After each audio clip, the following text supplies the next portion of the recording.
여기죠.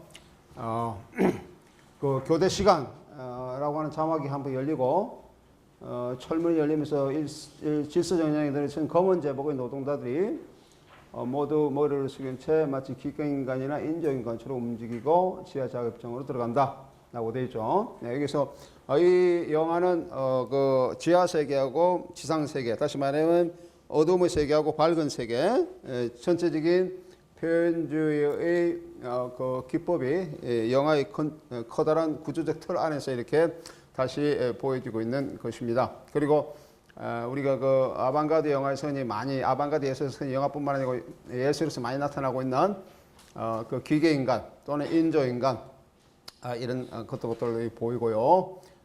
이게 나오는 아까 얘기한 것처럼 검은 노동자 제복의 검은색과 주위의 흰색의 대비뿐만 아니라 지하 세계의 밝음과 어둠의 대비는 표현에서 가장 두드러지게 빛과 그림자라고 하는 흑백색의 상징술과 일치하고 있다 라고 되어 있죠. 메트로폴리스는 이상세계를 얘기하고 있습니다. 이상세계. 근데 내가 얘기한 것처럼 이상세계를 이렇게 표방하면서 영화의 그 끝부분에 가서는 디스토피아, 그 이상세계가 무너지는 부정적으로 나타나고 있는 그러한 것을 보여주고 있죠. 그래서 유토피아가 아니고 디스토피아인데, 이 디스토피아가 나타나고 있는 그런 현상이 표현주의의 그 새로운 충동의 변정법이라고 내가 그렇게 얘기했는데, 새로운 충동의 변정법의 저변에 깔려 있는 그 형이상의 몰락, 니체의 영향에서 나타나고 있는 형이상의 몰락뿐만 아니라 그 세계의 몰락이라고 하는 아포칼립스의 그런 관점이 상당히 강하게 반영되어 있습니다. 메트로폴리스에는 초반에 영화관, 도서관, 극장, 경기장들이 갖추어진 아들의 클럽, 이른바 클럽 오브 더 산즈라고 그러죠.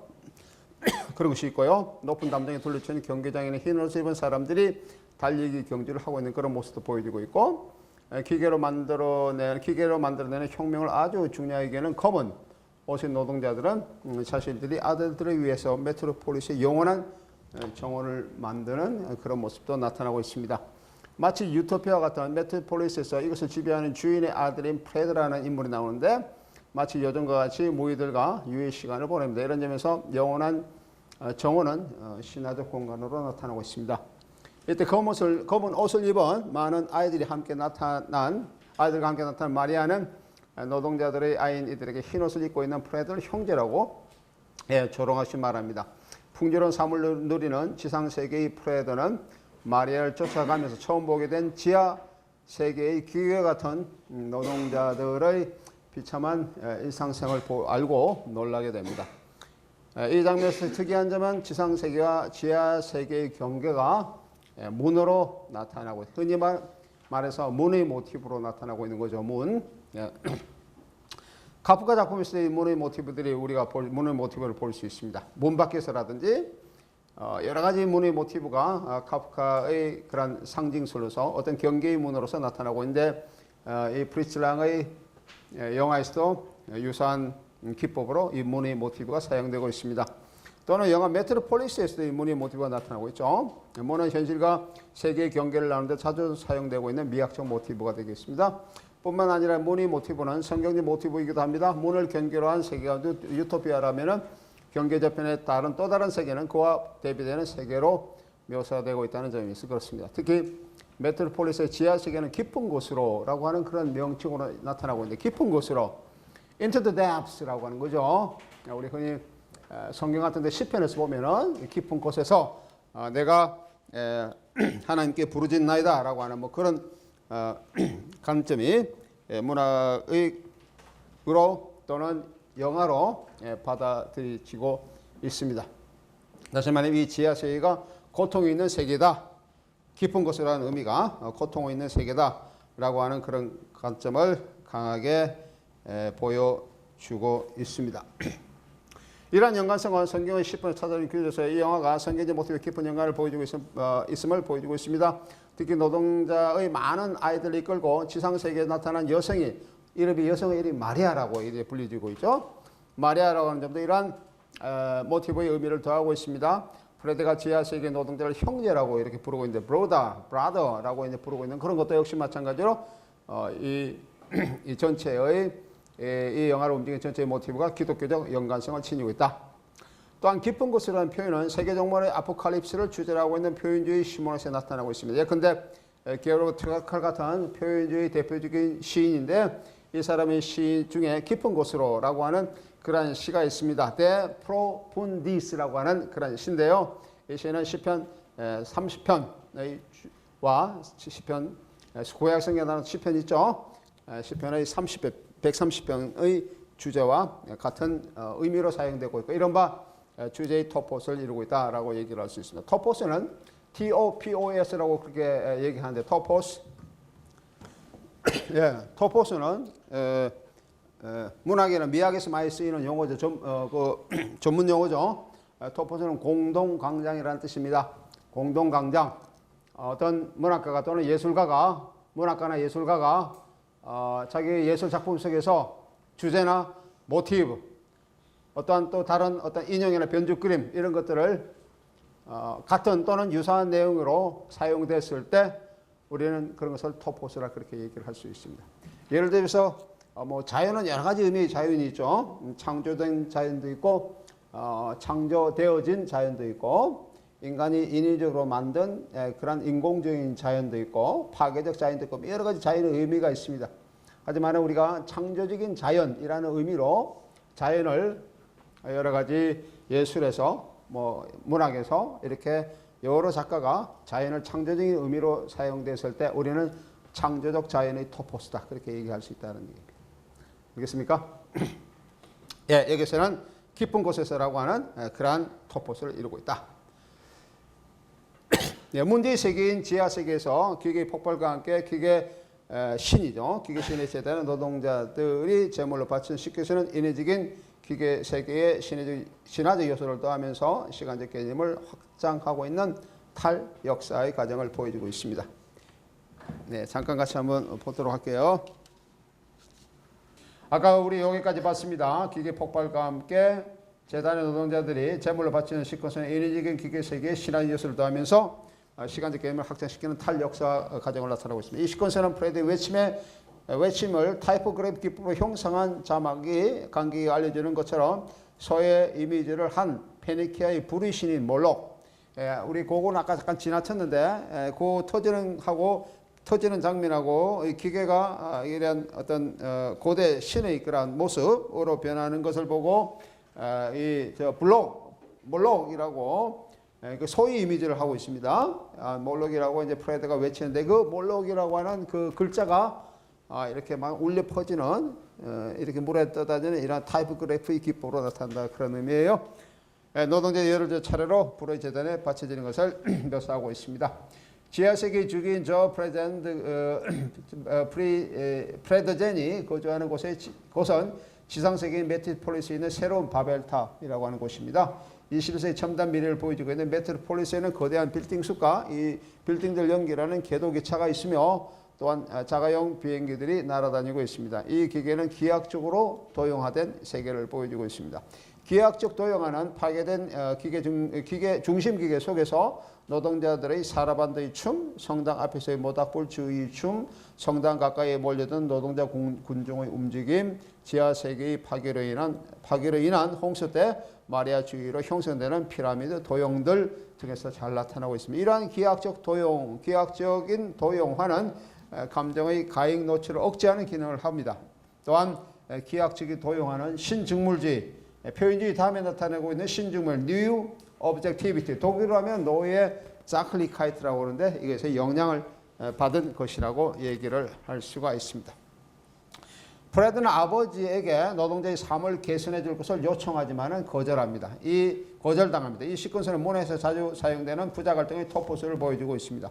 발명가인 로트방은 지하 세계의 문제를 해결책을 듣기 위해 찾아온 프레드젠에게 자신이 만든 로봇을 보여줍니다.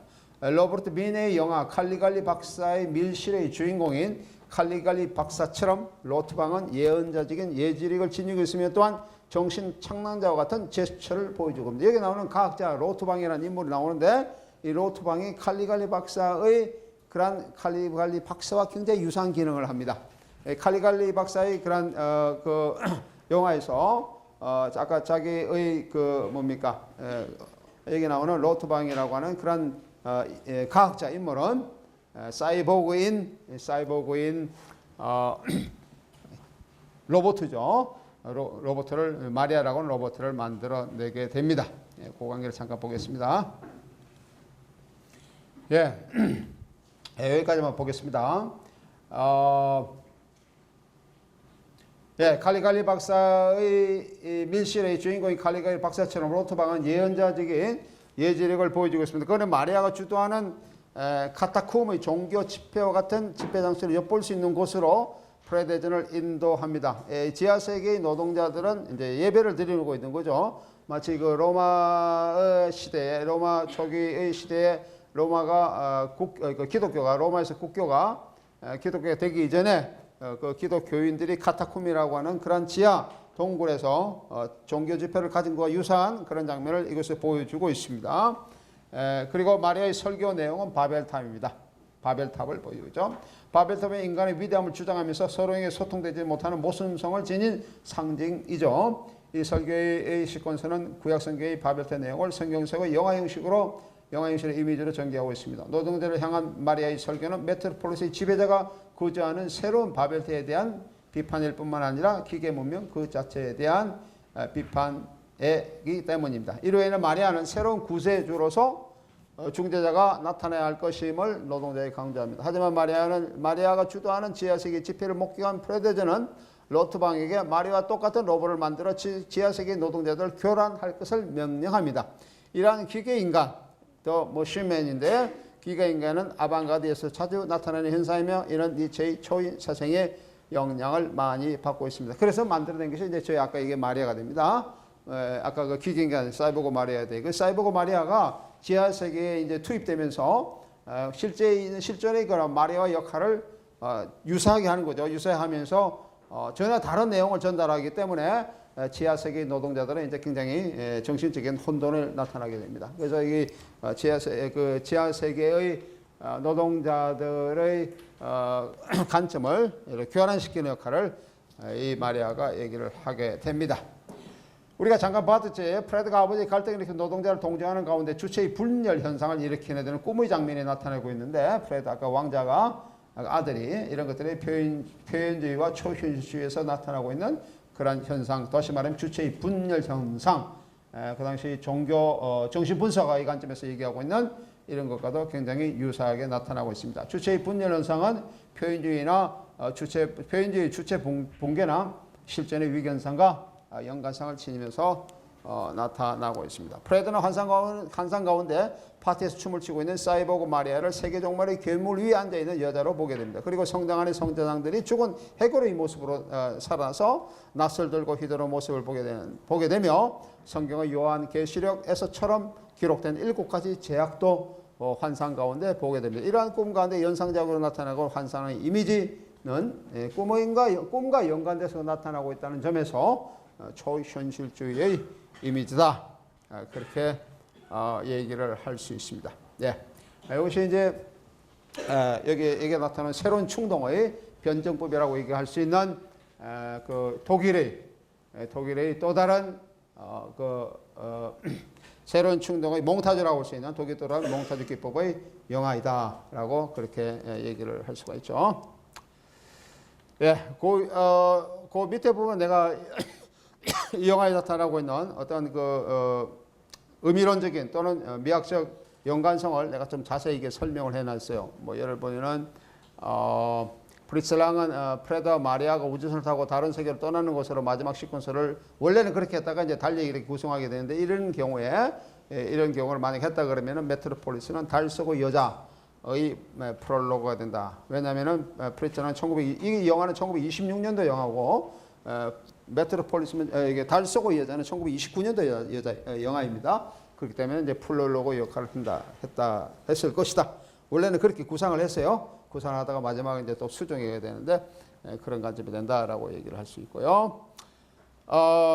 이 주인공이 여기 나오는 그 주인공들이 이탈리아의 미래주의 소설가인 가브리엘리 다눈치오라고 하는 그런 사람인데 이 소설에서 나오는 주인공과 유사하다고 나타나고 있고요. 또는 스톡이나 막스 프랭크의 표현주의 회화와도 많은 연관성을 가지고 있다. 이는 역사적 아방가르드 시대의 키치 예술과 많은 연관성을 가지고 있다고 얘기를 할 수가 있습니다. 키치 예술, 키치라고 하는 것은 키치는 이렇게 씁니다. 예, 이렇게 썼어요. 영어로 하면 KITSCH, 독일어 하면 KITSCH라고 얘기할 수 있는데 키치. 키치는 예술이면서도 예술이 아닌 것처럼 보이는 것, 또는 예술이 아니면서도 예술인 것처럼 보이는 것. 역으로 얘기하면 그런 예술 작품을 키치라고 그렇게 얘기합니다. 예술과 이른바 예술과 비예술의 경계에 있는 것. 예를 들면 키치가 처음 나타나는 것은 우리가 얘기하는 기계적 재생산 시대의 예술 작품, 이른바 발트 벤자민 그런 논문도 발표하고, 이른바 우리가 기계 문명의 기술 발달을 인해서 예술 작품이 복제되기 시작하는 그런 시대가 19세기 말 또는 20세기 초에 벌써 그런 시대가 이제 도래하기 시작합니다. 키치는 원래 어디서 나타났냐 그러면은 비잔틴 예술에서 나타났죠. 비잔틴 예술은 우리가 중세의 초기입니다. 중세는 상당히 700년, 800년 긴 세계 중세죠. 7세기, 8세기에서 13세기까지 이루어진 시기가 중세인데, 비잔틴 예술에서의 그런 비잔틴 예술은 그 기독교적 작품이 대부분 예술화되었어요. 다시 말해 그림으로 그려진다든지 조각가 된다든지, 특히 이제 그림으로 회화로 그려진 것들은 성화, 이른바 성화죠. 성화이기 때문에 실제 금으로 이렇게 테두리에 이렇게 쳤어요. 쳐가지고 상당히 다른 그런 회화적 작품과 구별해서 이렇게. 지금도 여러분들 저 어디입니까? 유럽이나 프랑스나 이런데 런던 대형 박물관, 유럽의 루브르 박물관 가보면은 다른 그림과 달리 테두리가 유난히 금빛으로 나타나고 있는 그런 회화 작품들이 있습니다. 그건 비잔틴 예술 시대 거예요. 비잔틴 작품인데, 그런 작품들 또는 그 위의 작품들, 이런 것들이 이제 기술적 재생산 시대에 의해서 복사되기 시작하는 거죠. 또 복사해서 어떻게 합니까? 가장 흔하게 나타나는 현상이 관광용품으로 우리 기념품이라고 하는 거 있잖아요. 수분이요, 기념품. 이런 것을 팔린다든지, 또는 어떠한 것의 모조품으로서 예술작품의 헐값에 시장에서 나타나고 있는 이런 현상들, 그런 현상들을 우리는 키치 예술이라 그렇게 얘기한다. 그것이 조금 더 이제 또 다른 의미로 전용되게 하면은 우리 포스트 모더니즘 시대에서, 포스트 모더니즘은 고급 예술과 이른바 저급 예술, 저급 예술, 그래서 우리가 얘기하는 뭐 대중예술, 대중문화 이런 것도 얘기할 수 있겠죠. 이런 것의 경계가 무너지는 이런 시대가 이제 포스트 모더니즘의 예술의 시기라고 그렇게 얘기할 수 있는데, 그런 것도 키치 현상의 연장선에서 우리가 얘기를 할 수 있습니다. 많은 현상들을 굉장히 많이 들어요. 이런 것들은 이제 우리가 키치라고 그러면 하나의 그 예술 용어인데, 예술 용어지만은 일반적인 의미로서의 전이돼서 많이 사용되고 있는 보통 명사로도 사용되고 있습니다. 키치라고 하는 것. 예. 키치 예술과 연관성을 지니고 있습니다. 사이보그 마리아의 댄스 장면은 메리 비그먼의 기계 체조의 영향을 받고 있는 것이다 라고 얘기를 할 수 있고요.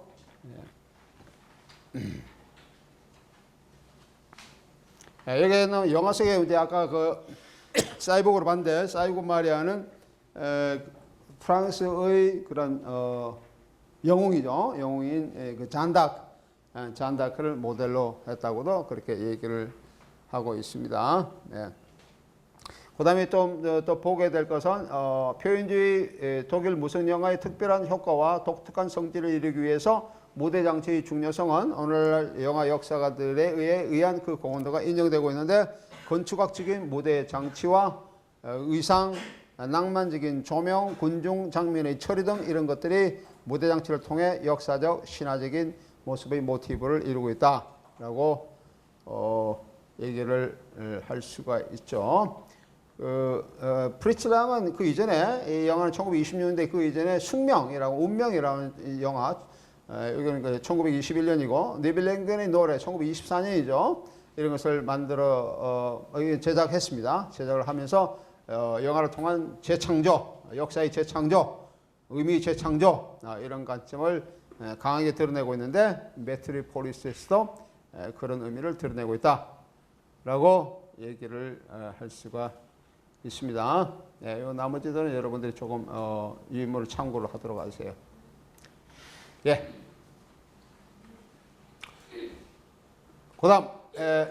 그다음에 잠깐 좀 더 살펴보게 될 것은 그 다큐멘터리 영화인데 다큐멘터리 영화의 독일 영화 중에 다큐멘터리 영화가 나타나고 있는 그런 영화에 잠깐 얘기를 하겠습니다. 발트 루트만이 만든 베를린 대도시 교향곡이라고 하는 영화입니다. 베를린 대도시 교향곡. 바이마르 공화국 시대, 독일 바이마르 공화국 시대의 이 발트 루트만이라고 하는 사람이 베를린 대도시 교향곡, 독일어로 하면은 베를린 디 짐포니 스테디어 그로스슈타트라고 하는 영화입니다. 1927년도 영화입니다. 이 영화 역시 베르토포의 러시아죠. 러시아의 그런 구성주의 이 영화 감독인 베르토포의 카메라를 든 사람과 같이 다큐멘터리 영화이며 몽타주 영화이다라고 얘기를 할 수 있습니다. 독일 대도시의 낭만주의적이고 인상적인 이미지뿐만 아니라 회화적인 기법으로 추상영화와 연관된 내러티브의 자유성을 강하게 암시하고 있는데 이런 점에서 루트만의 베를린 대도시 교향곡은 러시아 구성주의 영화는 다른 유형의 다큐멘터리 리얼리즘을 드러내고 있다 라고 얘기할 수 있습니다. 특히 독일 바이마르 공화국 시대의 거리 영화는 슈트라센 필름이라고 그러는데 거리 영화뿐만 아니라 유럽 아방가르드 영화의 영향을 많이 받고 있는 이 영화는 문학적 자기 반영성의 구성 형식, 문학 자기 반영성의 구성 형식을 보여주고 있던 영화라고 하는 점에서 베르토프의 카메라를 든 사나이와 큰 차이점을 있다라고 그렇게 얘기를 할 수 있습니다. 베르토프의 카메라를 든 사나이는 이것도 몽타주죠. 몽타주는 여러 가지의 유형의 몽타주가 있는데 이 몽타주는 우리가 흔히 에세이 몽타주라고 에세이식 몽타주로 그렇게 얘기를 할 수가 있습니다. 대도시에 나타나고 있는 현상을 그대로 쭉쭉쭉 흔히 에세이를 쓰듯이 그대로 쭉 이렇게 스쳐 지나가면서 보여주고 있는 영화입니다. 하지만 영화는 다른 의미를 보여줘. 다시 말하면 문학적 자기 방향성의 구성 형식을 지니고 있다라고 얘기를 할 수가 있습니다. 다시 말하면 문학적 자기 반영성의 의미는 루트만 영화는 게오르 카이저의 드라마 그 시기의 드라마 표현주의 드라마죠. 표현주의 드라마인 아침부터 자정까지 독일어 하면 폰 모르겐스피스 미텔락스라고 하는 1916년도의 드라마 또는 칼 하인츠 마틴이라고 하는 이런 사람의 표현주의 영화 아침부터 자정까지 폰 모르겐스피스 미텔락스 등의 토포스 아침부터 자정까지와 연관되어 대도시의 하루를 보여주고 있습니다. 이것도 이 영화도 베를린 대도시 교향곡도 아침부터 저녁까지를 보여주고 있습니다. 알겠죠? 그래서 이 시대의 그런 아침부터 저녁까지라고 하는 것이 하나의 토포스다 이런 말. 아까 얘기했던 공동광장이다 이런 얘기예요. 이것도 그런 거와 연관성을 지니고 있다라고 하는 점에서 문학적 또는 예술적 자기 반영성을 보여주고 있다. 베를린 대도시 교향곡은 교향곡이라는 제목에 알맞게 이미지 리듬 형식이 다양하게 나타나면서 조화를 이루고 있습니다. 이 영화는 잔잔한 물결이 이는 호수와 기차의 빠른 움직임으로 시야가 중집되는 현상을 보여주면서 시작합니다. 여명역에 베를린으로 향하는 기차의 미친 듯한 질주로 이어지는 시퀀스는 실제로 사용된 오스트리아 작곡가 에드문트 마이젤의 교향곡의 소곡을 이미지 리듬으로 보여주는 것과 그처럼 보입니다. 어스름한 여명이 주는 아늑함과 고요함은 힘찬 기계바퀴 움직임과 대조적으로 묘사되어지고 있습니다. 표현제적 기계 몸의 움직임을 보여주고 있는 이미지는 이 영화에서 반복적이지만 이런 반복은 동일한 반복이 아니라 유사성으로 이어지고 있는 이미지의 주도 모티브를 통해 차이를 두면서 계속됩니다. 이른바 차이를 두는 반복이라는 것이죠. 근데 어떻게 차이를 두느냐는 것이 여기 나오는 이미지의 주도 모티브를 통해서 차이를 이룬다라고 하는 겁니다. 특히 그게 무슨 말이냐면 이런 것 어떻게 이루냐 그러면 특히 방법론으로 기차 및 기계의 움직임을 클로즈업, 클로즈샷, 클로즈업, 익스트림, 클로즈업 등으로 묘사하면서 이전의 움직임을 유추시키는 연상적 몽타주를 통해 나타내고 있다라고 하는 겁니다. 에이젠슈타인, 러시아의 구성주의, 우리 다음 시간인가요? 그때 아마 러시아 구성주의를 좀 보겠습니다. 러시아의 구정조의 에이젠슈타인 영화처럼 기계 문명의 역동성이 강조되고 있는 이 영화는 영화의 시작 시퀀스는 다음과 같이 역동성이 이제 나타나고 있습니다. 역동성이 둔화됨이 나타나고 있습니다. 기차가 역에 도착한 후 이어지고 있는 시퀀스는 새벽에 베를린 시 전경을 하이 앵글 샷으로 보여주고 있습니다. 하이 앵글.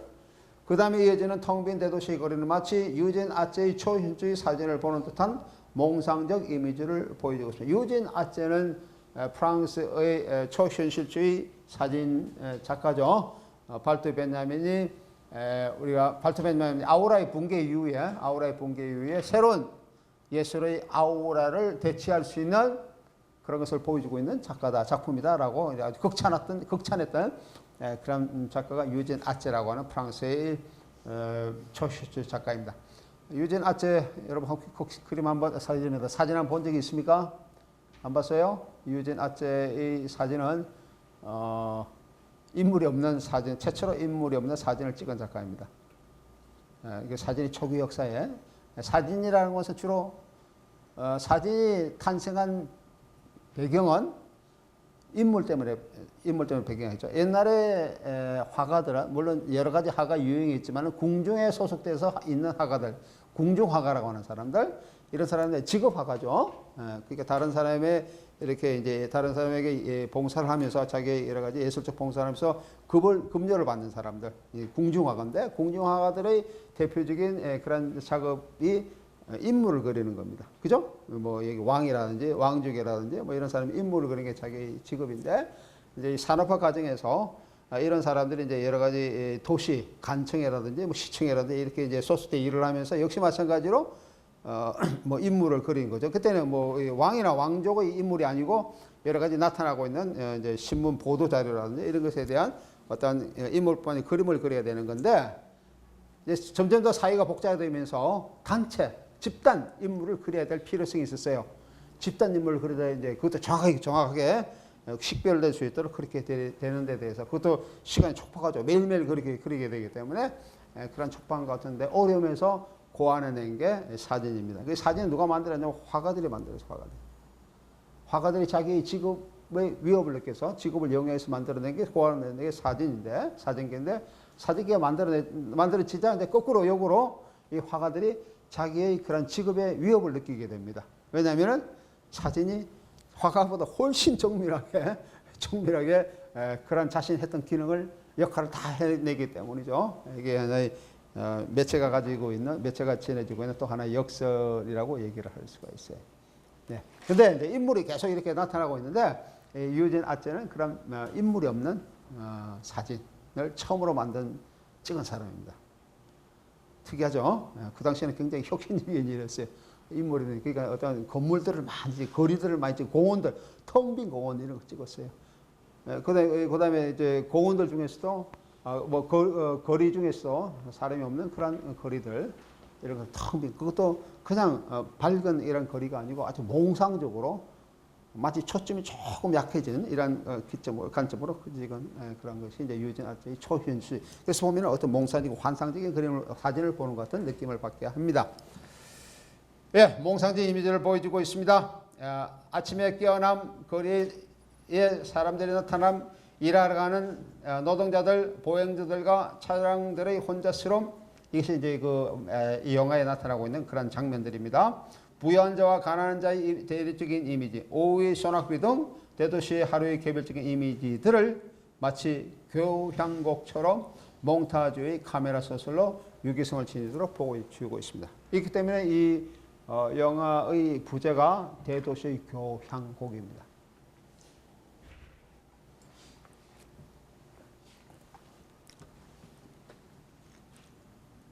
그 사이에 또 다른 기계 역동성이 강조되고 있습니다. 역동성과 고요함이 다양하게 교차되고 있는 이미지 리듬으로 이 영화는 특히 기차의 움직임과 공장 기계의 피스톤 움직임을 대조적으로 보여주는데 이 몽타주 기법은 이 서술가 중에서 현실에서의 신빙성을 부각시키고 있습니다. 이는 예술적인 지도 이미지,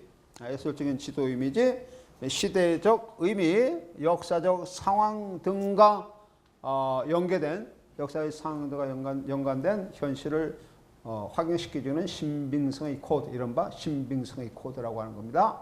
코드로서 작동하고 있습니다. 다큐멘터리 영화는 일반적으로 객관적이어야 되죠. 그죠? 가장 객관적인, 모든 장르 중에서 가장 객관적인 것을 표방하는 것이 다큐멘터리라고 하는 장르입니다. 다큐멘터리 문학이 있을 수도 있고, 다큐멘터리 영화도 있을 수도 있고, 뭐 여러 가지가 있을 수 있는데, 그런 것을 보여주고 있는 것. 내가 보여준 것이 주관적이 아니고, 주관적으로 어떤 게 이렇게 이제 왜곡된 것이 아니고, 객관적이 있는 그대로 보여준다. 라고 하는 것을 제시할 수 있는 여러 가지의 그런 것들을 작품 속에 드러내야 돼. 영화하면 영화적인 드러내야 된다라고 하는 거죠. 그런 것을 신빙성의 코드라고 그렇게 얘기한다. 신빙성이라는 것은 객관적인 것을 관객들이 믿게 한다라고 하는 의미에서 신빙성을 얘기합니다. 특히 이 영화에서 계속해서 볼 수 있는 움직임은 대도시를 구성하는 예술적 코드로 간주하고 있습니다. 라고 하는 거죠. 예.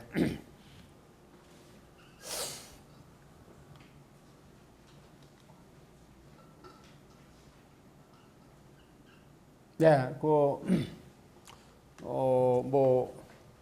다큐멘터리, 초기 다큐멘터리 영화에는 뭐 여러 가지 유형이 있는데, 플레이트의 캐나다 영화 감독의 플레이트의 북극의 나노크라고 하는 그런 다큐멘터리 영화가 있습니다. 아주 다큐멘터리 고전이라고 얘기할 수 있는데, 북극에 있는 에스키모인들의 생활을 그대로 찍은 거예요. 북극의 에스키모인들의 생활을 그대로 찍은 건데, 이제 이 플레이트라고 하는 이 사람이, 이 감독이 자기가 의도했던 그런 장면이 계속해서 관찰하고 카메라를 찍고, 뭐 그 당시에는 카메라 기술이라든지 도구라든지 필름이라든지 굉장히 좀 초보적일 거 아닙니까? 1920년대인데 특히 날씨가 굉장히 추우니까 뭐 장비도 얼어붙고 찍은 것도 잘 나타나지 않고, 뭐 이런 여러 가지의 제약 때문에 또 자기가 의도했던 그런 장면이 나타나지 않으니까 조금 에스큐멘들에게 부탁을 했어요. 이러한 장면을 좀 찍도록 도와주면 좋겠다. 이른바 연출을 시킨 거죠. 연출. 그런 것들이, 장면들이, 그건 이제 프레이트가 자기가 나중에 이제 그 얘기를 한 얘기입니다. 그럴 경우에, 예를 들면은, 그럴 경우에 다큐멘터리의 객관성이 굉장히 훼손된다라고 하는 겁니다. 그거는 이른바 주관적인 의미가 굉장히 많이 개입되고 있는 거죠. 주관적인. 그래서 객관성의 코드 또는 신빙성의 코드, 가장 객관적인 그런 의미를 보여줘야 하는 것이 이제 다큐멘터리 영화인데, 그 다큐멘터리 영화에서 그 객관성이 어느 정도까지 확보될 수 있냐라고 하는 문제는 다큐멘터리의 장르가 지니고 있는 하나의 또한 문제점이라고 얘기할 수 있습니다. 왜냐하면 그 주관적 요소가 배제될 수 없기 때문에. 이른바 주관적 요소라는 것은 작가의 의도라고 하는 거죠. 작가의 의도가 배제될 수 없기 때문에 그렇다는 것입니다. 네, 모두 이 영화는 5막으로 이루어지고 있습니다. 5막으로 이루어진 이 영화의 제1막과 2막에서 움직임은 삼각대에 의지한 카메라 빛의 움직임입니다. 날이 밝아오는 가정의 움직임, 일하러 가는 사람들의 움직임, 공장기계의 움직임들이 이러한 움직임을 보여주고 있습니다.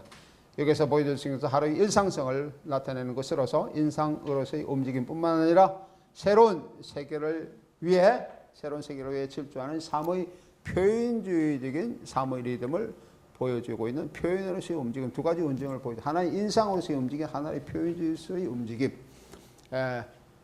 특히 기차의 움직임이 이제 초기 앞에 보면 많이 나타나고 있는데, 기차의 움직임은 아까 내가 조금 전에 얘기했던 그 메트로폴리스에서 볼 수 있었던 같이 기계 메타학의 관점에서 나타날 수도 있고, 아니면은 그 위기의 주체의 위기라든지 의식의 위기, 실전의 위기를 극복하기 위한 새로운 어떤 기계적 역학, 동력학, 아니면은 새로운 기계적 인간을 그 표현으로서 나타날 수가 있는데, 여기서는 또 다른 의미로 나타나고 있다라고 하는, 그게 뭐냐면 질주하는 삶의 이미지라고 하는 것입니다. 질주하는 삶. 그러니까 우리가 기차나 이 당시에는 물론 자동차가 있었죠. 자동차나 기차를 타면은 속도가 있잖아요. 속도는 우리가 현실에서 보는 것과 다른 의미의 속도를, 다른 의미의 현실을 인지하게 한다라고 하는 겁니다. 그게 질주하는 삶의 그런 의미, 질주하는 삶의 의미, 리듬을 나타내게 된다라고 하는 것이죠. 다시 말해 현실을 벗어나게 하고 새로운 미래를 맞이할 수 있는 것을 가능하게 하는 그러한 관점을 의미를 제공하기 때문에 그렇다라고 하는 겁니다. 이 영화도 그런 의미에서의 질주하는 삶을 보여주고 있는 표현적인 삶을 나타내고 있다 라고 얘기를 할 수 있습니다. 요에 대한 영상은 내가 다음 시간에 잠깐 보여주도록 하겠습니다. 다음 시간 오늘 내가 가져오지를 않았어요. 못했어요. 다음 시간에 여기 내가 설명해서 잠깐만 같이 한번 보도록 하겠습니다.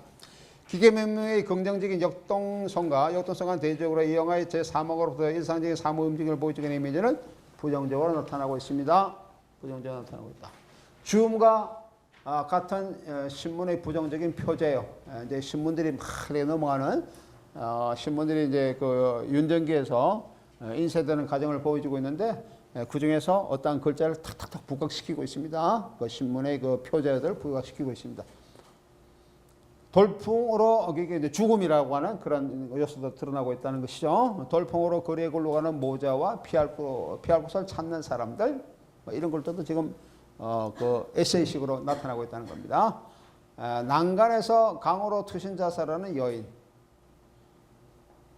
이 부분이 난간에서 강으로 투신 자살하는 이 여인의 부분은 어떤 여인을 딱 이렇게 이 카메라가 잡고 있어요. 그 자체는 어떤 객관적인 사실일 수도 있죠. 그런데 이 여자가 자기가 이제 난간에서 밑에 강이 흐르는데 강을 쳐다보는 장면이 나타납니다. 그리고 거꾸로 강 쪽에서 이 여자의 얼굴을 쳐다보는 클로즈업 시켜서 나타나는 얼굴이 나타나고 있어요. 그것은 색감적이기보다는 작가의 의도가 굉장히 강하게 드러나고 있는 부분이에요. 왜냐하면 자살하고 죽음의 모티브입니다. 자살하려고 하는 사람이에요. 그러니까 이제 세계종말적인 모티브와도 연관되고 있는 어떤 그 주체의 분열 현상 또는 주체의 위기 현상을 가장 극단적으로 묘사하고 있는 부분이 그런 부분인데 그런 부분을 한번 비쳤으면 그게 객관성을 드러낼 수 있다고 볼 수 있지만 그걸 여러 번 반복해서 나타나고 있습니다. 반복해서 3번, 4번 우리 다음 시간에 그 장면을 보게 될 겁니다. 3번, 4번에서 반복해서 나타나고 있는 이거 이 작가의 의도 아까 루트 발트만이라는 영화 감독의 의도가 굉장히 그걸 부각시키고 싶고 있는 거죠. 그런 장면을 포착했는데 굉장히 부각시키고 하는 그런 의도 또는 욕망을 가지고 있는 것으로 이해할 수 있습니다. 그런 것은 객관성, 아까 얘기하는 신빙성의 코드라든지 또는 객관성의 코드를 훼손시키는 그런 점이다라고 얘기를 할 수 있다는 겁니다. 네.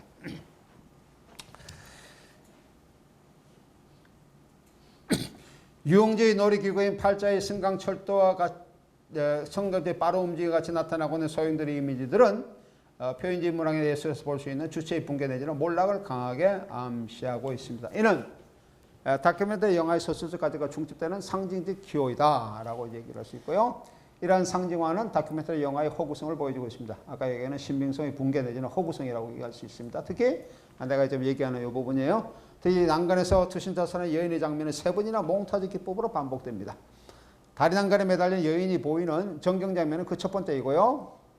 멀리서 보이는 장면, 그러니까 파노라마 샷에서 멀리서 찍은 것이 첫 번째이고 그 여인이 주관적 시점으로 바라보는 강물 그리고 얼굴만 보이는 크로즈업과 또한 주관적 시점에서 바라보는 팔짱의 승강철도의 하행 선로 장면.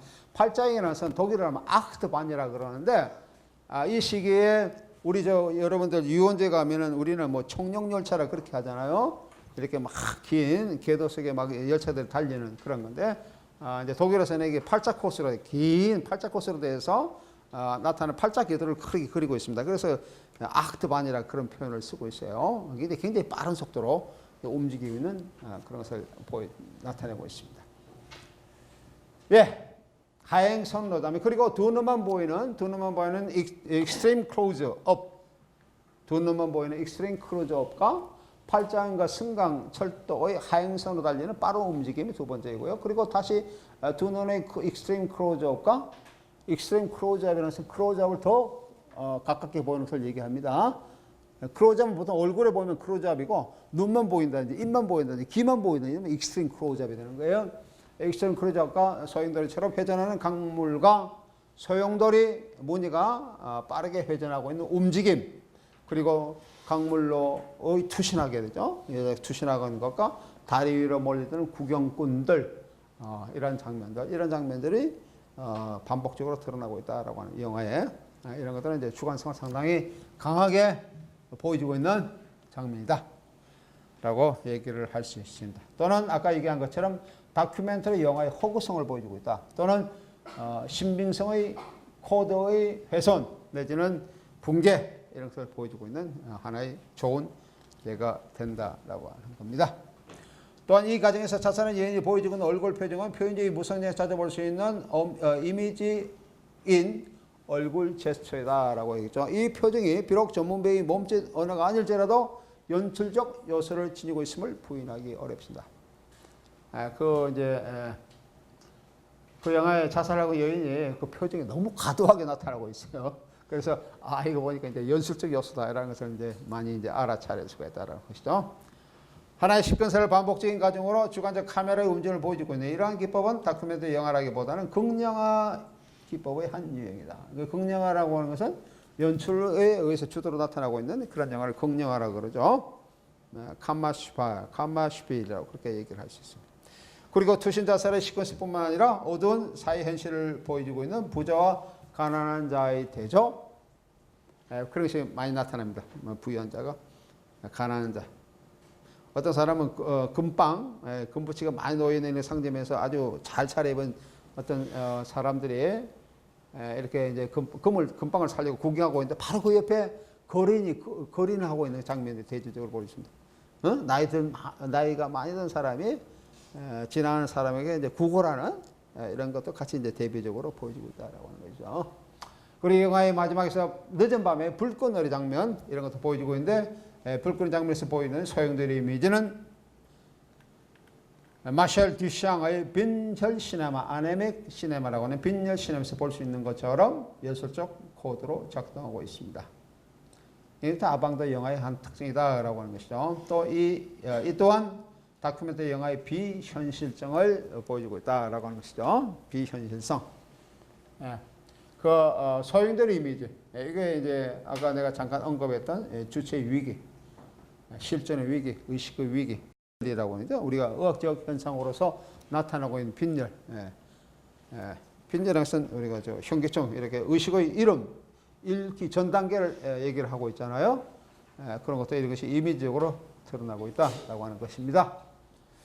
이 또한 다큐멘터리 비현실을 노출하고 있습니다. 그럼에도 불구하고 도상적 기호처럼 직접적이지는 않지만 상징적 기호 또한 역시 영화의 현실을 실제 현실로 영화 현실을 실제 현실로 얘기하고 있는 신빙성의 코드로 작동하면서 산업사회의 이미지 정보를, 사회적 정보를 충실하게 제시하고 있다. 아까 내가 잠깐 설명했던 그 부분입니다. 크레이터의 제자로 1930년대, 40년대 영국 다큐멘터리 영화의 대부인 존 그리슨은 베를린 대도시의 교향곡을 다큐멘터리로 긍정적으로 평가하고 있습니다. 이 영화가 아방가드의 추상적 영화에 대항하면서 리얼리즘의 전통성을 만들 수 있기 때문에 그렇다라고 얘기를 할 수 있고요. 여기 나오는 존 그리어슨은 다큐멘터리 영역을 개척한 그런 사람입니다. 그래서 특히 그리어슨은 다큐멘터리 영화의 교육적 기능을 상당히 많이 이제 강조를 했는데 다큐멘터리 영화를 현실과의 창조적 관계라고 이해하고 있습니다. 그의 관점은 사회적 학적 관점으로서 다큐멘터리 영화가 사회 정보를 전달해야 한다는 것이며 더 나아가 주어진 현실의 실질적 문제를 창조적으로 형성해야 한다. 이제 이 사람의 관점이 그런 거예요. 다큐멘터리가 사회에 정보를 제공해야 된다라고 합니다. 정보를 제공해야 된다는 것이고 그뿐만 아니라 어떤 주어진 현실의 문제점을 창조적으로 해결할 수 있는 관점을 형성해야 한다라고 하는 것이죠. 이게 다큐멘터리가 이게 앞에 나오는 것처럼 정보를 전달한다. 물론 우리가 매일 접하고 있는 그런 거 뉴스 같은 것은 영화는 아니지만은 그것은 가장 다큐멘터리 적이죠. 그대로 전달하고 있는 거죠. 그러니까 보도하는 자, 예를 들면 뉴스를 전달하고 있는 뉴스 보도 기자들 이런 사람들 어떤 사건을 전달하는데 어떤 행사적 사건이라든지 이런 걸 전달하는데 자기의 주관성을 막 개입시키고 이런 것은 그 객관성을 굉장히 훼손하고 있는 그런 부분이다라고 얘기를 할 수가 있습니다. 이런 점에서 그의 다큐멘터리 영화는 영화 상영 전에 보여주고 있는 뉴스 영화나 리포타지와는 차이가 있습니다. 또한 그의 관점에 앞서 언급한 프레이트의 북극이 나누거나 아까 내가 설명했던 부분입니다. 베를린 대도시 교향곡과 달리 개인과 자인사의 갈등을 보여주는 것으로서 다큐멘터리 영화의 범주에서 벗어나고 있다라고 얘기를 할 수가 있어요. 즉 여론을 형성하는 사회적 기형을 수행하는 리얼리즘 기법이 아니기 때문이다. 그리고 베르토프의 카메라를 든 사나이 역시 리얼리즘에서 벗어난 자기 반전성을 보여주고 있다는 점에서 그리에슨의 다큐멘터리 이론에서 보면은 비판의 대상이 되고 있다라고 얘기를 할 수가 있습니다. 예, 요거는 나머지는 여러분들이 조금 읽어보세요. 이 부분 집에서 내가 유인물 나누는 집에서 여러분 좀 읽어보고 요건 아까 베를린 댄스 교향곡은 오늘 내가 보이지 못한 것은 다음 시간에 시작할 때 좀 보여주겠습니다. 어떤 거 이렇게 특히 아까 그 투션하는 여인의 그런 시퀀스는 한번 볼 필요가 있습니다. 다큐멘터리 영화에서 그것이 어떤 작용을 하는지 그 영화에서 아주 두드러지게 나타나는 부분이에요. 주관성이 개입되는 것을 나타내는 부분이고 그거 잠깐 보고 그 다음에 러시아 아방가드 넘어가고 그 다음에 아까 얘기했던 사고매측성 이론적으로 진행하도록 하겠습니다. 네, 그만.